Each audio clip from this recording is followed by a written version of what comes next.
আসসালামু আলাইকুম, আমি শিউলি বলছি। চলে আসলাম নতুন আরেকটি ভিডিও নিয়ে। গরম আসলে নাকি ভাজা পোড়া খেতে ভালো লাগে না, আর আমার হয়েছে অন্য দশা। গরম আসলেই আরও মনে হয় কি ভাজা পোড়া খাই, কি খাবো খাবো এমন চিন্তা। তবে একদমই বাহিরের না, বাসার করা। সব কিছু বাসার থেকে তৈরি করে খেলে কিন্তু কোনো সমস্যা হয় না, তারপরও সাবধান। আমি বাদামটা সুন্দর করে ভেজে নিয়েছিলাম, তার সঙ্গে মিষ্টি আলুও ভালোভাবে ভেজে নিয়েছিলাম। আর এখানে আটাটা ড্রো করে রেখে দিয়েছিলাম। আটাটা কি দিয়ে খাবো জানেন? মিষ্টি আলু আর আলু দিয়ে সুন্দর করে বানিয়ে নিয়েছিলাম। নেয়ার পরে এটা আটার মধ্যে, আটার যে রুটির যে ড্রোটা করছিলাম সেটার মধ্যে দিয়ে ভালো করে চাপ দিয়ে দিয়ে দিলাম। তাহলে হয়ে গেল কি মিনি পরোটা। এই মিনি পরোটা খেতে যে কি মজার, একবার না খেলে কিন্তু মিস করবেন। খুবই টেস্টি এবং মজার খাবার। আর চাইলে কিন্তু অল্প সময়ে কম খরচে বাসায় আপনারাও করে খেতে পারেন। আর অনেক বাচ্চা মিষ্টি আলু খেতেই চায় না, তাদের জন্য কিন্তু সুন্দর টেকনিক। তার সঙ্গে যদি একটু সস থাকে তাহলে কিন্তু আরও মজা। যাই হোক, আমি এ পাশে এক এক করে সুন্দর করে ভেজে নিচ্ছিলাম। ভেজে নেওয়ার পরে এটাকে সবাই মিলে মজা করে খাবো। আর এত মজার এবং এত টেস্ট হয়েছিল, আমি তো আবারও করব।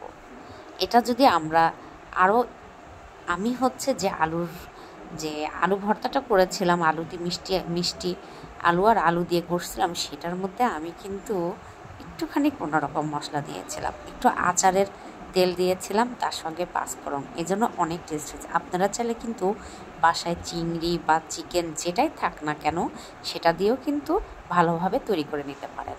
আমি আরেকদিন বানাবো। আজকে যেহেতু খেয়ে মজা পেয়েছি, আরেকদিন তো অবশ্যই করব।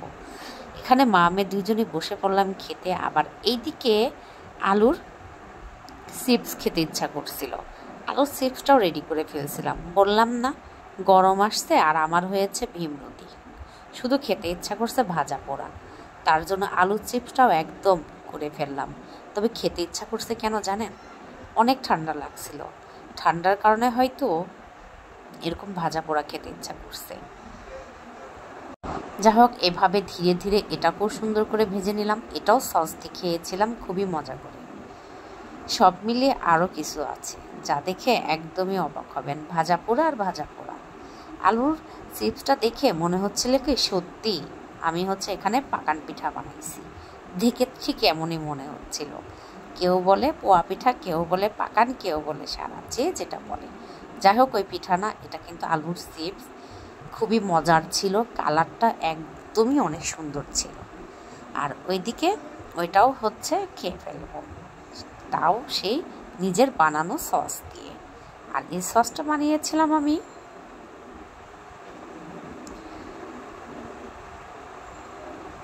তেঁতুল আর টমেটো দিয়ে। খুবই মজার ছিল সসটা।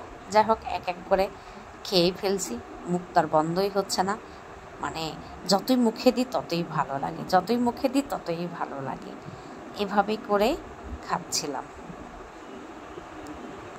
আর ভিডিও যদি ভালো লাগে অবশ্যই লাইক, কমেন্ট, শেয়ার দিয়ে পাশে থাকবেন। আজকের মতো এখানেই বিদায় নিব। সবাই ভালো থাকবেন, সুস্থ থাকবেন। আল্লাহ হাফেজ।